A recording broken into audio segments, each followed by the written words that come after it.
নমস্কার, তনু কিচেন ব্লগে আপনাদের সাদর অভিনন্দন। তো বানিয়ে নিচ্ছি একটা মাছের রেসিপি। যেহেতু আমি বলেছিলাম ফুলকপি আলু দিয়ে করব, কিন্তু এই মুহূর্তে আমার শরীরটা ভালো লাগছে না। তো কিন্তু রান্না তো আমাকে করতেই হবে, নাহলে মেয়ে আমার খেতে পাবে না। তো ঠিক আছে, মাছ বিশাল বড় বড় আছে, তাই একটা করে একটু আমি হালকা মাছ দুটো ভেজে নেব।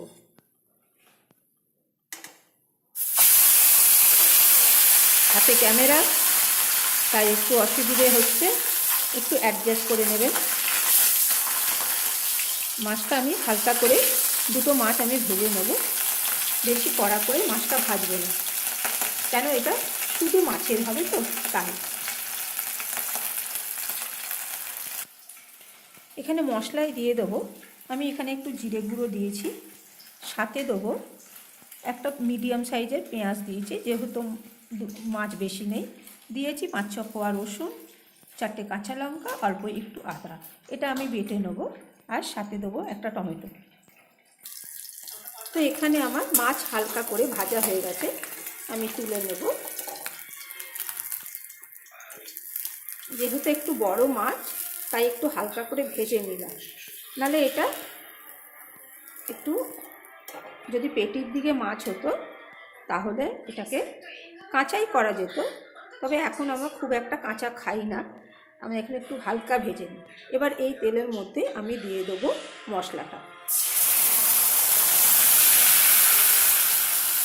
এখানে টমেটো ছাড়া যে সমস্ত মশলা দেখিয়েছিলাম, মানে আদা, রসুন, পেঁয়াজ, কাঁচা লঙ্কা, জিরে গুঁড়ো, এবার মশলাটাকে আমি একটু হালকা হলুদ দিয়ে ভেজে নেব। হলুদ আর একটু রঙের জন্য আমি অবশ্যই একটু গুঁড়ো লঙ্কা দিতে পারি, তবে এতে যেহেতু 4টে কাঁচা লঙ্কা আর একটু আদা দেওয়া আছে, তো ভালোই ঝাল হবে, তবু আমি একটু অল্প লঙ্কাগুলো দিচ্ছি। তো এখানে আমি দিয়ে দিয়েছি অল্প একটু হলুদ আর একটু লঙ্কা গুঁড়ো। আজকাল মেয়ে বলে, মা তুমি নাকি তরকারিতে ঝাল দিতে জানো না, আগে তো বেশ ঝাল দিতে, এখন কি হয়েছে ঝাল দিচ্ছ না? তো সেই জন্য একটু ঝাল করেই দিলাম। ঠিক আছে, ওর যখন ঝাল খেতে ইচ্ছা করছে, তো অল্প ঝাল দিতে অসুবিধে নেই। তো মশলাটা আমি এখন একটুখানি, শুধু একটু অল্প ভাজবো, যাতে মশলার একটু কাঁচা গন্ধটা চলে যায়। তো মশলা অল্প আমি একটু কষে নিলাম ভালো করে। এবার আমি এতে দিয়ে দেবো টমেটো বাটাটা। তো টমেটো বাটাটা দিয়ে দিলাম। নুন আমি এখন দেব না, নুন আমি পরে দেব। টমেটোটাকে আমি একটু 2 মিনিট ভালো করে কষে নিয়ে তারপরে আমি মাছটা দিয়ে দেব। টমেটো বাটার সাথে আমি একটু জল দিয়ে হালকা করে আমি একটুখানি মশলাটা একটু পাতলা করে নিলাম, যাতে আমার মাছটা দিলে মাছের মধ্যে যেন মশলাটা লেগে যায়। এবার আমি এই মাছটাকে আমি ঢাকা দিয়ে আমি একটু ভেজে নেব, যতক্ষণ না এই কাই জলটা শুকিয়ে তেলটা বেরিয়ে আসছে। তো আমি এখানে মাছটাকে একদম মশলার মধ্যে মাখিয়ে একটু ঢাকা দিয়ে দেবো। মেয়ে আমার কোনো তরকারি বা ঝোলের সাথে মাছ খেতেই চায় না একদমই, যার জন্য এইভাবে মাছ আমি ওকে করে দিতে হয়, তাহলে ও একটু মাছটা টেস্ট হলেও খায়। এবার এটা আমি চাপা দিয়ে দেবো, চাপা দিয়ে আমি এটা কষে নেব মাছটাকে ভালো করে। তো এখানে এই যে মাছ আমার দেখুন একদম মশলার সাথে লাল লাল করে ভাজা হচ্ছে, মোটামুটি একদম জল শুকিয়ে গেছে। আমি এখানে রেখে দিয়েছি অল্প একটু নুন আমার স্বাদ অনুযায়ী জলের সাথে গুলে। এবার এটাকে আমি অল্প একটু দিয়ে দেবো, পুরোটা দেবো না, কেননা এটা থেকে ঢাকা দিয়ে কষতে হবে, তবেই না মাছ কষা হবে, তবেই না এটা টেস্ট হবে, একবারে জল দেওয়া যাবে না।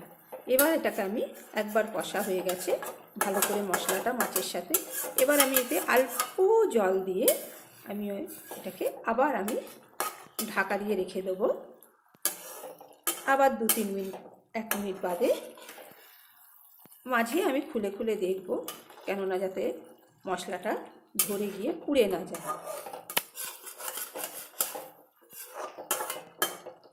তো আবার আমি একটু চাপা দিয়ে দেবো।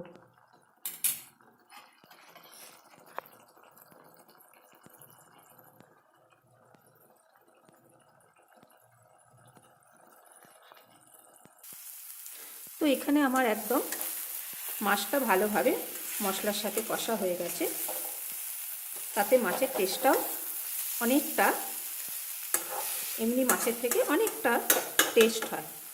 এবার আমি এতে দিয়ে দেবো যেটুকুনি আমার নুন জল ছিল ওটা আমি দিয়ে দেবো। না অল্প একটু পাই তো রাখতেই হবে, তা না হলে তো মাছটা সিদ্ধও হবে না আর ভাতের সাথে মেখেও খাওয়া যাবে না। এবার আমি ভালো করে মশলাটা একদম মাছের সাথে একদম করে দেবো। হ্যাঁ, এমনিতেই দেরি হয়ে গেছে, তারপরে আবার এইসব মাছ রান্না করতে গেলে তো আরোই দেরি হয়ে যায়। কিন্তু কী করব, যেহেতু মেয়ে ও ফুলকপি দিয়ে খাবে না, তো ঠিক আছে, খাবে না যখন আপাতত এটা দিয়েই করি। এইভাবে করে দিলে যদি ও খায়, ভালোবাসে, বাচ্চাদের জন্য তো মারা সব কিছুই করতে পারে। তো আমিও করছি। আমার শরীরটা খুব একটা ভালো নেই, খুব শরীরটা খারাপ করছে বাজারটা নিয়ে আসার পর। তো ঠিক আছে, এবার আমি এতে ছড়িয়ে দেবো ধনে পাতাটা। তো এখানে আমি ফ্রেশ ধনে পাতা কুচিয়ে রেখেছি, এটা আমি দিয়ে এবার আমি মাছটা যতক্ষণ না সিদ্ধ হচ্ছে একটু অল্প কাই কাই মতো রেখে আমি এটাকে আবার চাপা দিয়ে দেবো। তো এইভাবে আমি মাছ রান্না করলাম, শুধু মাছ কষা। তো আপনাদের কেমন লাগলো অবশ্যই আমাকে কিন্তু জানাবেন। ধন্যবাদ।